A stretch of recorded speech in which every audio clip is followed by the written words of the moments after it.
Mesdames et messieurs, bonsoir. Au plaisir de vous retrouver comme toutes les semaines sur le plateau de votre émission hebdomadaire dédiée au numérique. Le sommaire, c'est tout de suite. Le secteur immobilier au Mali est confronté à de nombreux défis. En réponse à ces problèmes, un entrepreneur a développé une plateforme numérique pour transformer la manière dont les transactions immobilières sont effectuées, mais aussi toucher à la gestion des biens. Les détails à suivre. SpaceX vient de réaliser avec succès la première sortie spatiale privée de l'histoire, également la première réalisée par des civils.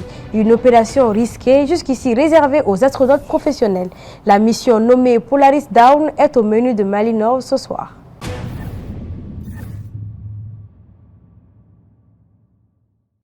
Le monde a enregistré les températures les plus chaudes qui ont jamais existé cette année. On s'en souvient encore au Mali, les températures ont dépassé les 48 degrés Celsius et a fait des centaines de morts durant des personnes âgées. Les associations et organisations pour la cause de l'environnement font des actions pour attirer l'attention des uns et des autres sur ces phénomènes. Mais c'est dans le langage courant. N'entendons-nous pas dire que conseil ne conseille pas, c'est plutôt conséquence qui conseille? Pour aller vers cette alternative de choquer pour faire prendre conscience, des inventeurs français ont mis en place un camion abrité d'une chambre climatique mobile unique au monde. Une pièce rare qui met les êtres humains dans une pièce chauffée avec des températures extrêmes entre moins 20 degrés et 50 degrés Celsius, histoire de ressentir les pics climatiques. Telle une belle avancée dans la science. On vous en parle dans l'actu.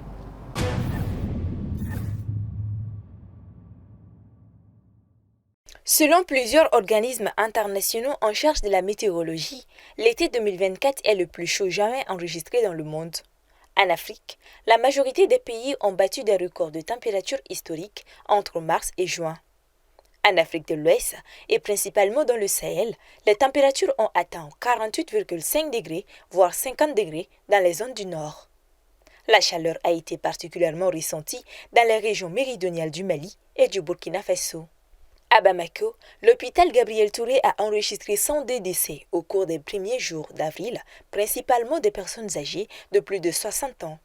Selon les scientifiques, la vague de chaleur meurtrière dans le monde est sans nul doute les conséquences du réchauffement climatique induit par l'homme.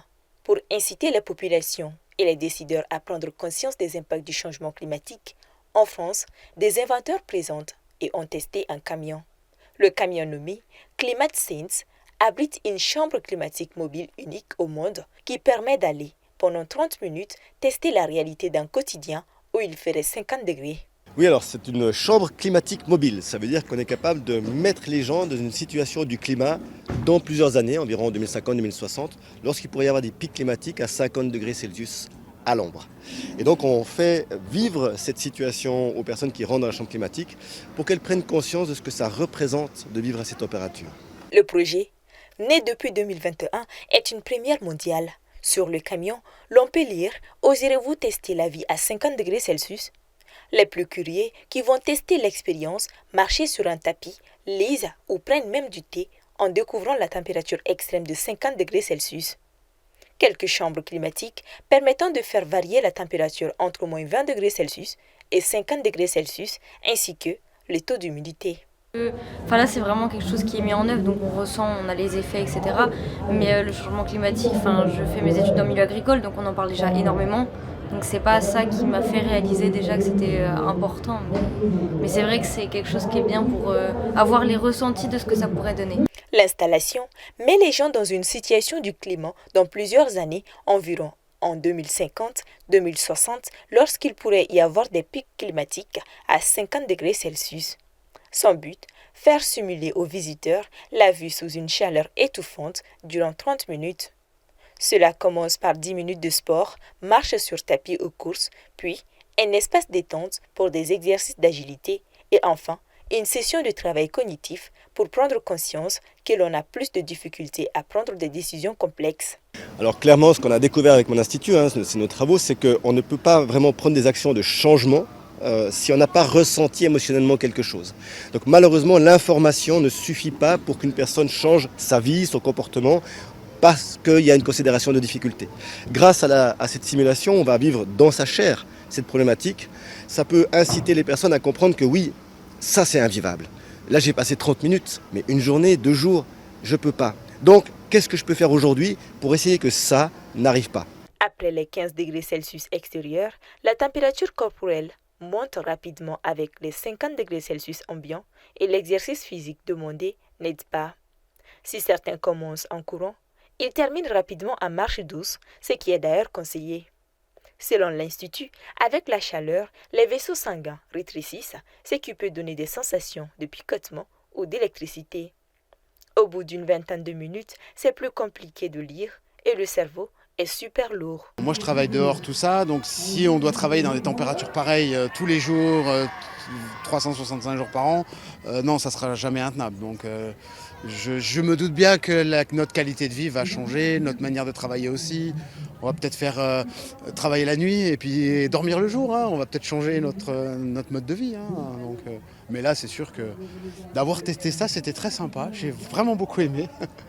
Et non, c'est vrai que ça aide à réfléchir, quoi. L'objectif de cette expérience est faire cause et effet du réchauffement climatique. Mieux encore, il s'agit d'informer, mais le fait de vivre dans sa chair l'hypothèse d'un climat à 50 degrés Celsius, ce qui pour les concepteurs permettrait une meilleure prise de conscience et de se demander ce qu'on peut faire aujourd'hui pour que cela n'arrive pas. En sortant, les visiteurs peuvent regarder un film expliquant les effets d'une augmentation des températures sur les organismes.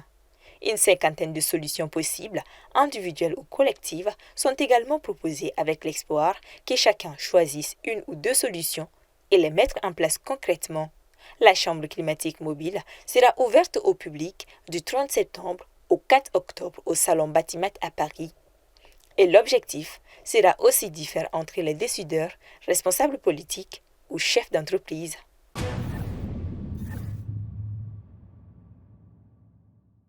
La transformation du secteur immobilier au Mali prend une autre avancée majeure sur sa lancée dans la digitalisation.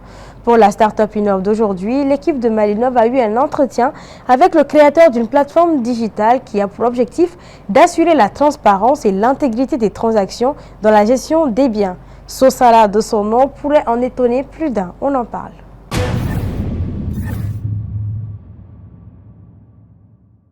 Le secteur immobilier au Mali est confronté à de nombreux défis, notamment la falsification de documents, l'opacité des transactions et une gestion inefficace des titres fonciers.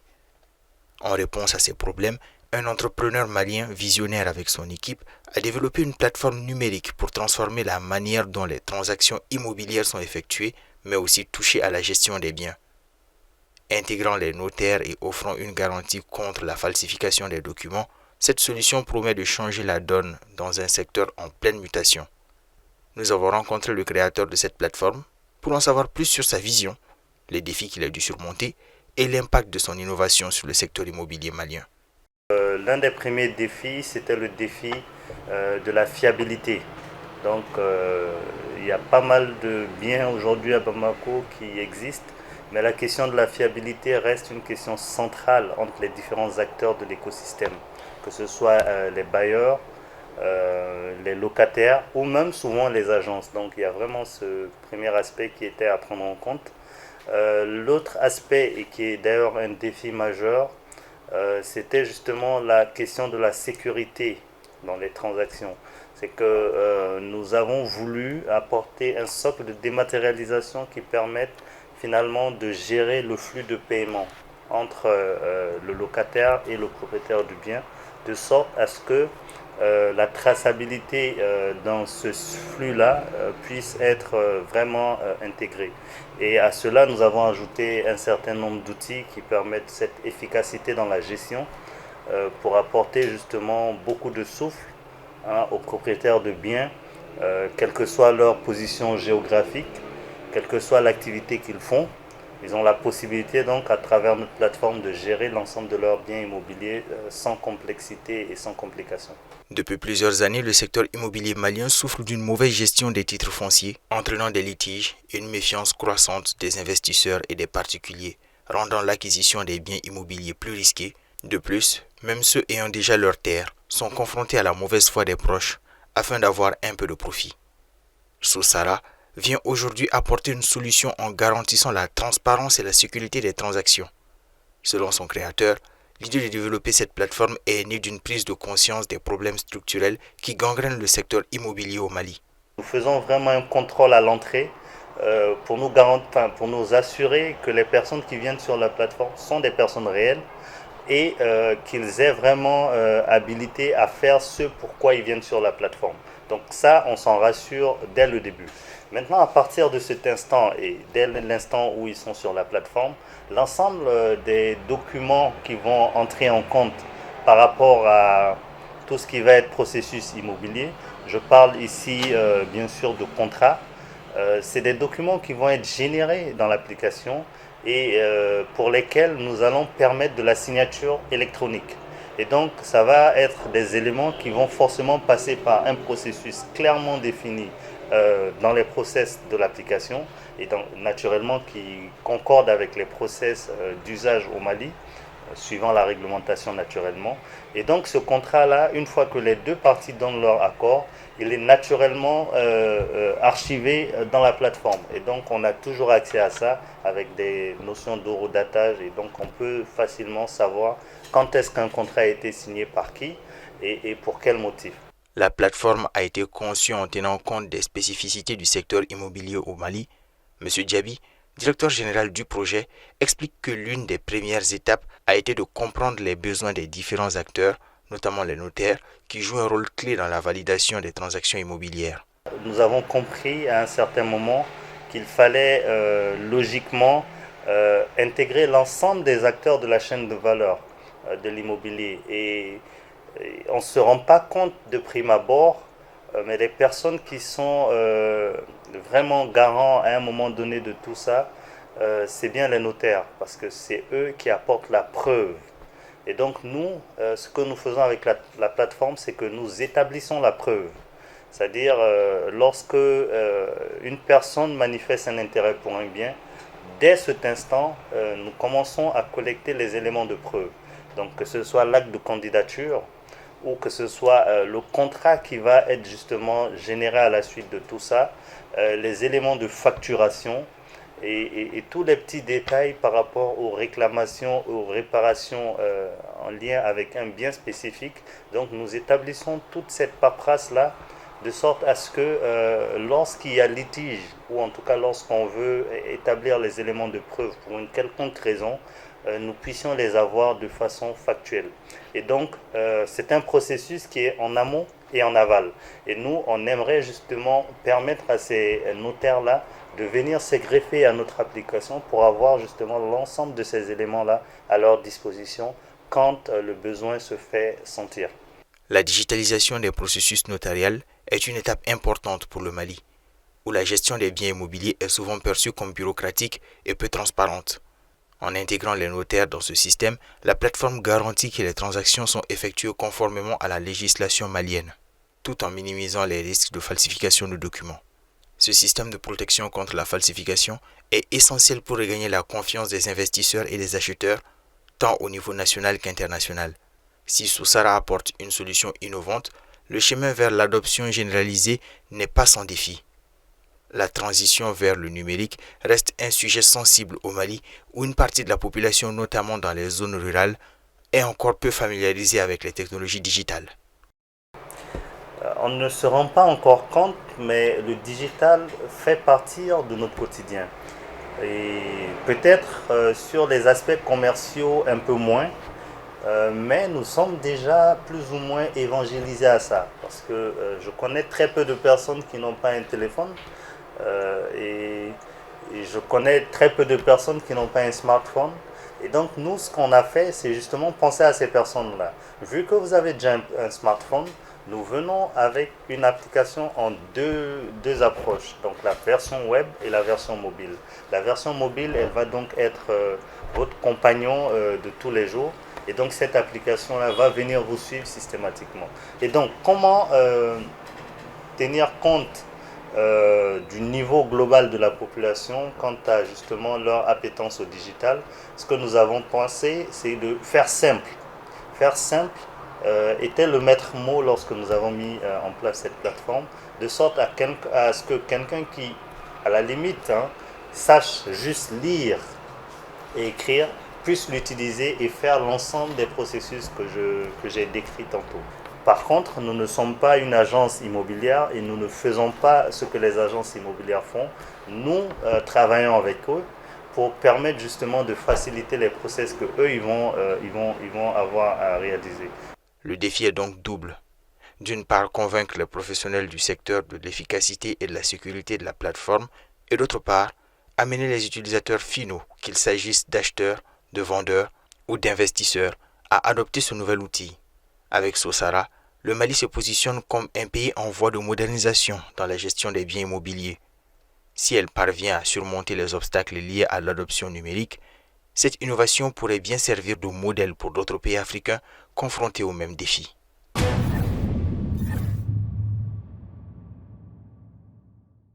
SpaceX, l'entreprise du milliardaire américain Elon Musk, spécialisée dans l'astronautique et le vol spatial, vient de réaliser avec succès la première sortie spatiale privée de l'histoire. La mission nommée Polaris Dawn de SpaceX avait décollé la semaine dernière de Floride pour aller dans l'espace. Il s'agissait de la première sortie spatiale réalisée par des civils, une opération risquée jusqu'ici réservée aux astronautes professionnels. Dès le premier jour, leur vaisseau s'est aventuré jusqu'à 1400 km d'altitude, soit plus loin que tout équipage depuis les missions lunaires Apollo il y a plus d'un demi-siècle. L'équipage de la mission est revenu sur Terre dimanche. Le vaisseau a atterri avec succès et une équipe s'est immédiatement déployée pour récupérer la capsule et les 4 membres de l'équipage. La capsule avait été freinée dans sa vertigineuse descente par des parachutes. Tous les principaux objectifs de la mission, qui marque une nouvelle étape dans l'exploration commerciale de l'espace, ont été remplis. Elle a été menée sous l'impulsion et avec le soutien du milliardaire américain Jared Isaacman, patron de l'entreprise financière Shift4. Se trouvaient également 2 ingénieurs chez SpaceX, Sarah Gillis et Anna Menon, devenant les 2 femmes ayant voyagé le plus loin de la Terre.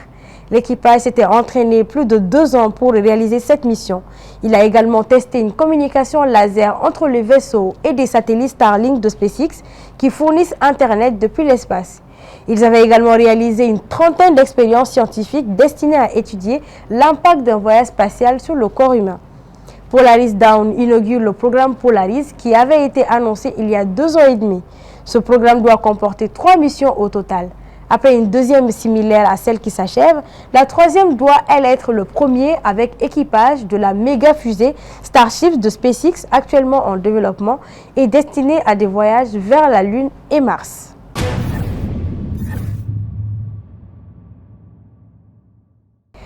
En tant que professionnels, nous avons besoin de planifier nos journées, de prendre des notes afin de ne pas oublier une liste de choses ou des détails, mais des fois, nos applications notes ne sont pas vraiment précises et nous poussent à faire plus d'efforts, de la précision. Babi y a pensé et vous présente aujourd'hui une application vous facilitant la prise de notes au cours de ce développement.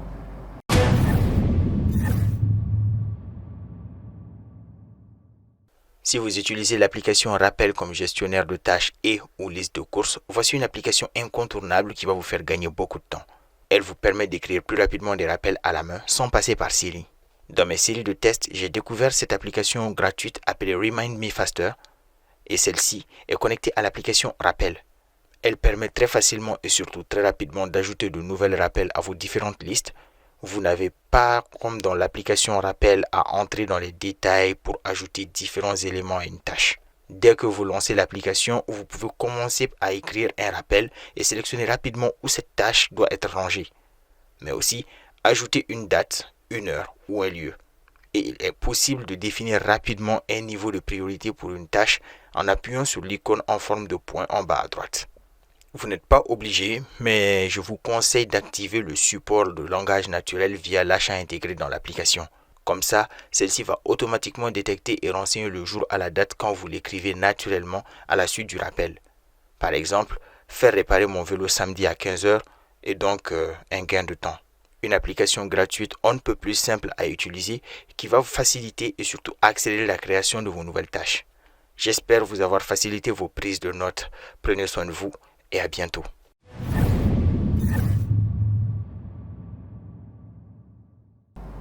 Ainsi s'achève ce 130e numéro de votre émission. Merci à tous de l'avoir suivi et pour votre constante fidélité.